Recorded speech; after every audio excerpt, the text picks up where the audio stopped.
firstly, I wanted to talk about the national debt situation, which, as you know, is not great at the moment. The US sort of spiraling potentially towards this short stop at the end of the month with the threat of this government shutdown. Is this something that you're optimistic or pessimistic about? Well, I'm certainly pessimistic about the forecast for where the United States is headed with respect to our budgeting and financing. And it looks like we will run a deficit for fiscal year 2023, which ends in a few weeks, at somewhere near a $2 trillion deficit. Now, our entire national debt from 1776 through 1984 was $2 trillion. So that means that's a lot of borrowing for 1 year. And it is a financial crisis. I think most Americans recognize that. We're in a supposed recovery, so there's no reason, it's not like there's some kind of emergency that's causing all that massive government spending. And so I think that the financial situation right now for the United States in terms of our government is bleak.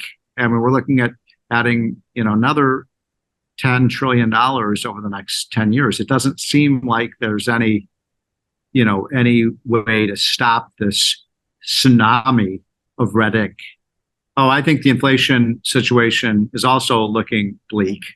We're seeing, globally, we're seeing oil prices now at $90 a barrel. Well, that's a huge increase over the last month or two, from when it was like $65 a barrel. So when your energy prices rise like that, the price of everything rises, because energy is the master resource. Everything that we produce has an energy component to it. So I would expect that the inflation rate is going to go on an annual basis up to about 4%. But what's really scary is that the monthly number is going to be, somewhere near 0.7%. So do the math. That means if that were to persist for a year, you're talking about 8 or 9% inflation, right back into the hole we were. Now, I don't expect that, but I think we're going to be in the 4 to 5% inflation range. And people should know that our target inflation rate is 2%. So that means the Fed is going to look at these numbers and they're going to have the heebie-jeebers, and they're going to freak out about that number. And so I wouldn't be surprised if we had another interest rate hike. And that's a problem because look at what's happened to mortgage rates here. So I would say the U.S. economy shows some signs of strength, but it also is in a very precarious position. Yeah, inflation is just a killer it's a regression. It's a regressive tax on American families. So the lowest income people suffer the most when you have inflation, and the middle income people and rich people don't really suffer at all from inflation. So we've seen a big decline in real incomes for middle class Americans under Biden. I think that's going to be his Achilles heel when he runs for re-election, whether it's Donald Trump or some other Republican, probably Trump.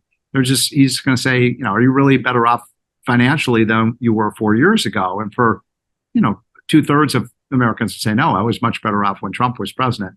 So I think that these numbers on inflation are very troubling.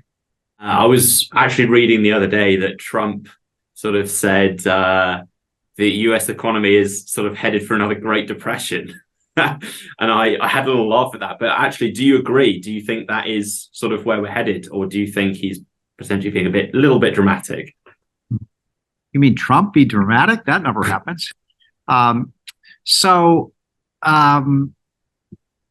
It's hard to say. It really is, because you can't bet against the American economy. There's this animal spirits, entrepreneurial lift that we got of people dealing with adversity, and we tend to grow no matter how much government screws things up, we continue to expand. So on the other hand, I do believe if you mentioned the $2 trillion deficit we're running this year, if we just continue to do that, then there will be a financial crisis at some point. I don't know if that's going to happen in 3 weeks or 3 months or 3 years, but this cannot continue. This is just inflating a bubble that's getting bigger and bigger and bigger and bigger. And at some point, if you don't start deflating from that bubble, it pops. And that's the real danger. And, you know, we should learn in 2008 when we had the last big bubble pop. Boy, that was devastating. You know, we had massive business failures. You had the major banks that needed major bailouts from the government. We had the unemployment rate, double and triple. So it's best to, just like a cancer cell, if you've got a cancer cell in your body, you better, treat it before it metastasizes. And we're not doing that with our debt. We're just whistling Dixie and just pretending it doesn't exist. Remember how fast the 2008 bubble burst, and all of a sudden the economy went from rosy skies to torrential downpour, and it almost literally it happened within a week of being healthy, and then everything's crashing. So that should be a warning sign to people that these things can really when they erupt, the devastation can be very rapid and terrible.